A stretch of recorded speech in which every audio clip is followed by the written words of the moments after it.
तो दोस्तों मैं पहुंच चुका हूं अपने दूसरे वीडियो पे, जो कि पहले का च तक तो हो गया है, दूसरे का क नंबर देखिए।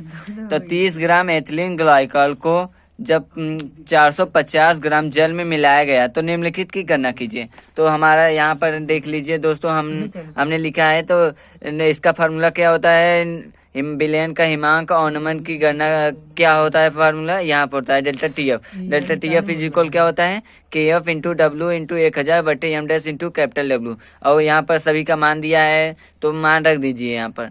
तो दोस्तों यहाँ पर सभी का मान और डेल्टा के एफ का मान यहाँ पर लिखा है, जो कि जल के लिए फिक्स होता है। दोस्तों आपको वो ऐसे पेपर में दिया रहेगा। तो यहाँ पर इसका ये हल कर देंगे तो आ जाएगा हमारा 2। यहाँ पर 2 आ गया, यहाँ पर देखिए यहाँ पर 2 आ गया। तो ये डेल्टा टी एफ का मानेगा, हिमांक में अनुमान आ गया। अब विलयन का हिमांक क्या होगा, तो विलयन का हिमांक होगा तो यहाँ से इसमें 273 में से ये घटा देंगे 2, तो विलयन का हिमांक आ जाएगा। तो 273 में से 2 घटाएंगे तो 271 डिग्री केल्विन आ जाएगा। ये हमारा आंसर हो गया। और यहाँ पर दोस्तों अब चलते हैं उसके अगले सवाल पर। हाँ, यहाँ पर देखिए दोस्तों, निम्न पदों को परिभाषित कीजिए। जो कि पहला क्या है, मोल अंश। मोल अंश क्या है दोस्तों, यहाँ पर देख सकते हैं। मोल अंश किसी विलयन में उपस्थित विलेय या विलायक के मोलों की संख्या को तथा विलयन के मोलों की संख्या के अनुपात को मोल अंश या मोल प्रभाज कहते हैं। जो कि दोस्तों मोल अंश या मोल प्रभाज दोनों एक ही कहते हैं। यहाँ पर देखिए इसका फार्मूला भी लिखा है, विलेय का मोल अंश बराबर विलेय का मोल अंश बटे विलयन का मोल अंश। यहाँ की मोलों की संख्या है दोस्तों, यहाँ पर मोलों की संख्या बटे विलयन का मोलों की संख्या। और मोललता क्या है, अगला सवाल है ना कि मोललता क्या है कि किसी विलायक के 1 किलोग्राम में उपस्थित विलेय के मोलों की संख्या को मोललता कहते हैं। इसे यम से प्रदर्शित करते हैं। इसका मात्रा क्या होता है, मोल प्रति किलोग्राम। जो कि यहाँ पर फार्मूला भी लिख देंगे तो सही रहेगा। तो यम बराबर क्या होगा, डब्ल्यू इंटू 1000 बटे M dash into capital W. यहाँ पर हो गया। अब अगला सवाल देखते हैं दोस्तों। अगला सवाल क्या है कि पूछा है ग नंबर, लेंथेनाइन अंकुचन क्या है और लेंथेनाइन अंकुचन के प्रभाव की विवेचना कीजिए। तो लेंथेनाइन अंकुचन क्या है, यहाँ पर देख सकते हैं। लेंथेनाइन अंकुचन क्या है, तो यहाँ पर देखिए, यहाँ पर हेडिंग पहले बना लेंगे बढ़िया से। हेडिंग जितना अच्छे से बनाएंगे उतना अच्छा रहेगा दोस्तों। तो लेंथेनाइन अंकुचन लेंथेनाइन श्रेणी में परमाणु क्रमांक के वृद्धि के साथ उसके परमाणु त्रिज्या में कमी होती है, तो जिससे ही लेंथेनाइन अंकुचन कहते हैं। जो कि ये हो गया। और प्रभाव क्या है, लेंथेनाइन अंकुचन के प्रभाव। लेंथेनाइन अंकुचन के प्रभाव के कारण इफ 4D और 5D श्रेणी के तत्वों की परमाणु त्रिज्या लगभग बराबर होती है। हाँ तो दोस्तों, जो कि दोस्तों यहाँ पर 4D और 5D यही श्रेणी के तत्व, इनकी तो परमाणु त्रिज्या बराबर होती है। ये किसके कारण, लेंथेनाइन अंकुचन के कारण इसकी परमाणु त्रिज्या और ऊर्जा समान ही लगभग होती है, इसलिए इसको लेंथेनाइन अंकुचन के कारण ही होती है। यही हम बताना चाहते हैं आपको। और इसके अगला सवाल क्या है कि यहाँ पर देखिए दोस्तों, यहाँ दिया है कि इसकी ज्यामितीय संरचना मतलब समावयवों की संरचना दर्शाइए। तो यहाँ पर दोस्तों मैंने दर्शाया है। तो देखिए यहाँ पर क्या है कि इसकी संरचना यहाँ पर देखिए, ये CN और ये यहाँ पर CN एक दूसरे के विपरीत है ना, एकदम सामने सामने। और यहाँ पर NH3 और यहाँ पर NH3 है, तो दोनों एक समान है। तो इसे ही कहते हैं ट्रांस। और इसका नाम लिखने से पहले ना तो इसको ट्रांस कहते हैं, इसको मर कहते हैं। तो इसको ट्रांस में ऐसे इसका नाम लिख देंगे कि डाइएमीन टेट्रासाइडो फेरेट थर्ड आयन। और इसका क्या हो जाएगा, मर। और उसके बाद जो लिखा है डाइएमीन ये लिखा है ना, तो यही लिख देंगे। तो ये इसका संरचना देखिए, यहाँ पे NH3 है और यहाँ पर NH3 और यहाँ पर CN है, तो यहाँ पर भी CN है। तो इसके विपरीत हो गया ना, ये देखिए यहाँ पर CN था, यहाँ पर CN और यहाँ पे NH3 है, तो यहाँ पे NH3 है। तो इसका विपरीत हो गया, यहाँ पर आवेश ही है।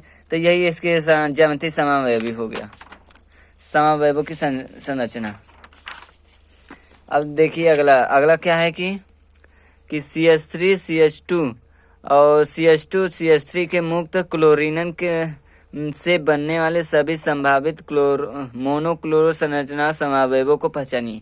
जो कि दोस्तों हम पहचान सकते हैं। देखिए यहाँ पर दिखा है, लिखा क्या है, जो कि यहाँ पर है, जो कि यहाँ पर है क्या लिखा है कि पहला रिएक्शन करा देंगे क्लोरीन के साथ, तो क्या बन जाएगा 1 क्लोरोब्यूटेन, जो कि नाम यहाँ पर लिख लेंगे तभी पूरा नंबर मिलेगा, नहीं तो नंबर एग्जामिनर काट भी सकता है, जो कि मैंने नहीं लिखा है, लेकिन आप लोग नहीं भूलेंगे। हमने भूल गया लेकिन आप नहीं भूलेंगे।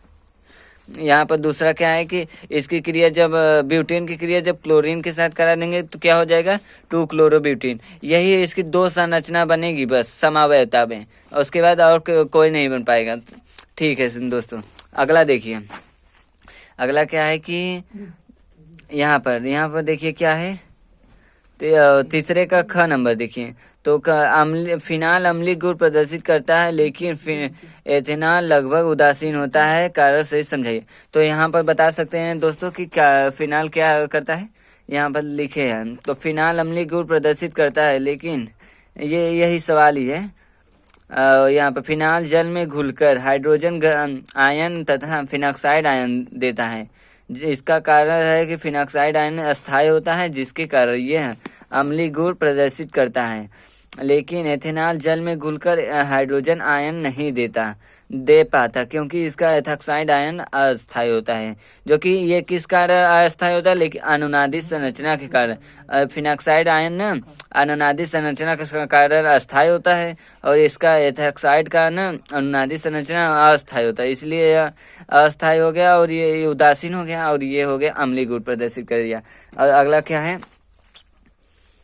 क्या है कि यहाँ पर कि निम्नलिखित में विभेद कीजिए, एसिटल्डिहाइड एवं एसीटोन में विभेद कीजिए। तो यहाँ पर देखिए दोस्तों कि एसिटल्डिहाइड का सूत्र क्या होता है। एसिटल्डिहाइड देखिए यहाँ पर कहाँ है, एसिटल्डिहाइड में क्रियात्मक समूह एल्डिहाइड है, तथा एसीटोन में क्रियात्मक समूह क्या है, कीटोन है।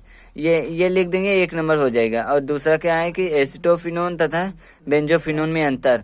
तो एसिटोफिनोन में कीटोन के एक तरफ एरिल समूह तथा दूसरी तरफ एल्किल समूह जुड़ा होता है, किंतु बेंजोफिनोन से कीटोन दोनों तरफ एरिल समूह से जुड़ा होता है। देखो यहाँ पर एसिटोफिनोन है और यहाँ पर बेंजोफिनोन है। एसिटोफिनोन में देखिए यहाँ पर एक तरफ एरिल समूह है और एक तरफ मतलब एरिल समूह एक तरफ है और एक तरफ एल्किल समूह, और यहाँ इसके तरफ दोनों तरफ एरिल समूह है, तो ये क्या हो गया बेंजोफिनोन। ये अंतर हो गया ना। अब ठीक है, यहाँ पर देखिए अगला क्या है, न्यूक्लियोसाइड तथा न्यूक्लियोटाइड में अंतर स्पष्ट कीजिए। जो कि देखो दोस्तों यहाँ पर लिखा है ना कि न्यूक्लियोसाइड में अंतर, तो न्यूक्लिक अम्ल में पेंटोज शुगर और नाइट्रोजनी बेस के बीच, यहाँ पर देखिए बेस लिखा है, इसको नाइट्रोजनी क्षार के बीच बनने वाले बंध को न्यूक्लियोसाइड बंध कहते हैं, तथा न्यूक्लिक अम्ल में न्यूक्लियोटाइड तथा फास्फोरिक अम्ल के बंध के सम्मिलित रूप को न्यूक्लियोटाइड कहते हैं। जो कि दोस्तों आप लोग बायो में तो पढ़े होंगे, जो लोग बच्चा बायो में होगा ना उसको जरूर मालूम होगा, लेकिन जो मैथ्स से है तो उसको क्या मालूम होगा, तो वो भी पढ़ ले, क्योंकि हमारा केमिस्ट्री में है ना भाई। तो यहाँ पर आप पढ़ लें। अब बिलियन को परिभाषित कीजिए। अगला सवाल है यही है कि बिलियन को परिभाषित कीजिए, और किसी बिलियन की सांद्रता के कितने प्रकार से व्यक्त करते हैं ये लिखना है। तो बिलियन क्या होता है, 2 या 2 से अधिक पदार्थों के समांगी मिश्रण को बिलियन कहते हैं। ये हम दिया है, यहाँ पर लिखा है। और उसके बाद बिलियन की सांद्रता के प्रकार। बिलियन की सांद्रता निम्न प्रकार की होती हैं, जैसे कि मोलरता हमने 2 ही लिखा है, ताकि ये कितने नंबर का है देख सकते हैं। नंबर देखें यहाँ पर, देखिए कितने नंबर का है, 3 नंबर का है। तो 3 नंबर का है तो हम लोग 3 नंबर के लायक लिख देंगे। 1 नंबर में हमारा बिलियन का परिभाषा हो जाएगा, और 1 नंबर का मोलरता और 1 नंबर मोललता का हम 2 ही लिखेंगे। अगर और 5 नंबर का होता तो हम 4 ठो इसको लिख देते, तो हमारा पूरा 5 नंबर पूरा हो जाता है। तो मोलरता की परिभाषा लिख दीजिए, किसी 1 लीटर बिलियन में उपस्थित बिले के मोलों की संख्या को मोलरता कहते हैं, इसे एम से प्रदर्शित करते हैं, और इसका मात्रा क्या होता है, मोल प्रति लीटर होता है। अब मोलरता दूसरा लिख दीजिए कि 1